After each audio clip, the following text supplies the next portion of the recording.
কখনো কি ভেবেছেন একজন মানুষ সারা দিন হাড় ভাঙা পরিশ্রম করছে, মাথার ঘাম পায়ে ফেলছে, তবুও তার জীবনে কোনো বরকত নেই, অভাব তার পিছু ছাড়ে না। অন্যদিকে আরেকজন মানুষ সামান্য চেষ্টা করেই প্রশান্তিতে আছে, তার জীবনের রিজিকে যেন একের পর এক দরজা খুলে যাচ্ছে। কেন এমন হয়?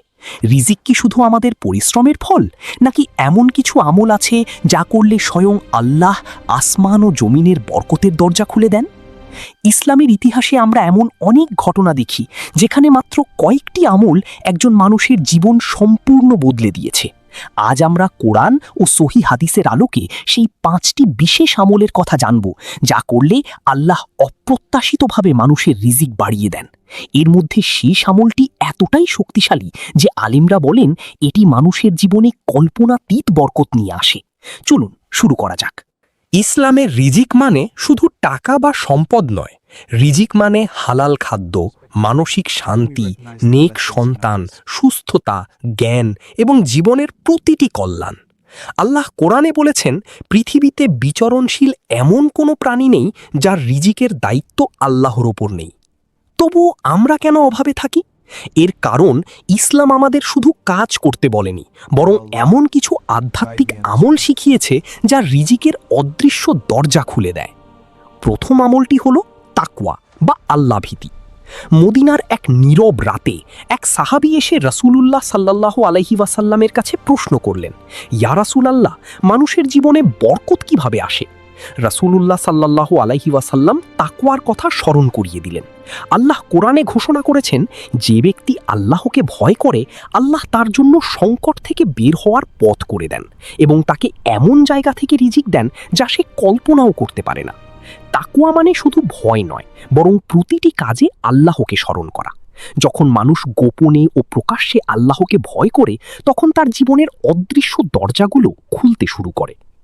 দ্বিতীয় আমলটি হল ইস্তিগফার বা ক্ষমা প্রার্থনা। 1000 বছর আগে আল্লাহর নবী নূহ আলাইহিস সালাম তার জাতির সামনে দাঁড়িয়ে বলছিলেন, তোমরা তোমাদের রবের কাছে ক্ষমা চাও।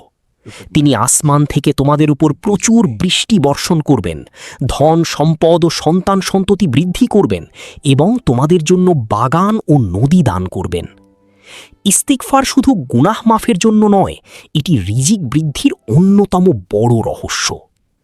প্রসিদ্ধ তাবেঈ হাসান আল বাসরি রাহিমাহুল্লাহের কাছে একবার 3 জন মানুষ এলেন। একজন বললেন, আমার জমিতে ফসল হয় না। দ্বিতীয়জন বললেন, আমার সন্তান হচ্ছে না। তৃতীয়জন বললেন, আমি চরম দরিদ্র। হাসান আল বাসরি তাদের 3 জনকে একটি উত্তর দিলেন, বেশি বেশি ইস্তিগফার করো। তৃতীয় আমলটি হল দান ও সদকা। মদিনার এক সকালে এক সাহাবী তার কাছে থাকা শেষ খেজুরটুকু একজন দরিদ্র মানুষকে দিয়ে দিলেন। বাইরে থেকে দেখলে এটি ছোট দান, কিন্তু ইসলামের শিক্ষা বলে দান কখনো সম্পদ কমায় না। রাসূলুল্লাহ সাল্লাল্লাহু আলাইহি ওয়াসাল্লাম বলেছেন, সদকা সম্পদ কমায় না, বরং আল্লাহ তা বহু গুণে বৃদ্ধি করে দেন। উসমান ইবনে আফফান রাদিয়াল্লাহু আনহু তাবুক যুদ্ধের সময় যখন বিপুল সম্পদ দান করেছিলেন, তখন রাসূলুল্লাহ সাল্লাল্লাহু আলাইহি ওয়াসাল্লাম বলেছিলেন, আজকের পর উসমান যাই করুক তার কোনো ক্ষতি হবে না। দান এমন এক আমল যা অদৃশ্যভাবে রিজিক নিয়ে আসে। চতুর্থ আমলটি হল আত্মীয়তার সম্পর্ক বজায় রাখা। আরবের মরুভূমিতে রাসূলুল্লাহ সাল্লাল্লাহু আলাইহি ওয়াসাল্লাম এক গুরুত্বপূর্ণ শিক্ষা দিয়েছিলেন। তিনি বলেছিলেন, যে ব্যক্তি চায় তার রিজিক বৃদ্ধি পাক এবং তার আয়ু দীর্ঘ হোক, সে যেন আত্মীয়তার সম্পর্ক বজায় রাখে। আত্মীয়তার সম্পর্ক ছিন্ন করা শুধু সামাজিক সমস্যা নয়, এটি আধ্যাত্মিক ও আর্থিক ক্ষতিরও বড় কারণ। পঞ্চম এবং সবচেয়ে শক্তিশালী আমলটি হল তাওয়াক্কুল বা আল্লাহর ওপর পূর্ণ ভরসা। মক্কার এক কঠিন সময়ে যখন মুসলিমরা অত্যন্ত অত্যাচারে আর অভাবে দিন পার করছিল, তখন রাসূলুল্লাহ সাল্লাল্লাহু আলাইহি ওয়াসাল্লাম তাদের তাওয়াক্কুল শিখিয়েছিলেন। তিনি বলেছিলেন, তোমরা যদি আল্লাহর ওপর প্রকৃত ভরসা করতে, তবে তিনি তোমাদের ঠিক সেভাবেই রিজিক দিতেন যেভাবে পাখিদের রিজিক দেন। তারা সকালে ক্ষুধার্ত অবস্থায় বাসা থেকে বের হয় এবং সন্ধ্যায় ভর পেট নিয়ে ফিরে আসে। পাখি কিন্তু বসে থাকে না, সে ওড়ে, চেষ্টা করে, এরপর আল্লাহর উপর ভরসা রাখে। ঠিক তেমনি একজন মুমিন সর্বাত্মক চেষ্টা করবে, কিন্তু তার হৃদয় সবসময় আল্লাহর ওপর নির্ভর করবে। আর তখনই রিজিকের অপ্রত্যাশিত দরজাগুলো খুলে যায়। রিজিক শুধু পরিশ্রমের ফল নয়, এটি মহান আল্লাহর পক্ষ থেকে এক বিশাল নিয়ামত।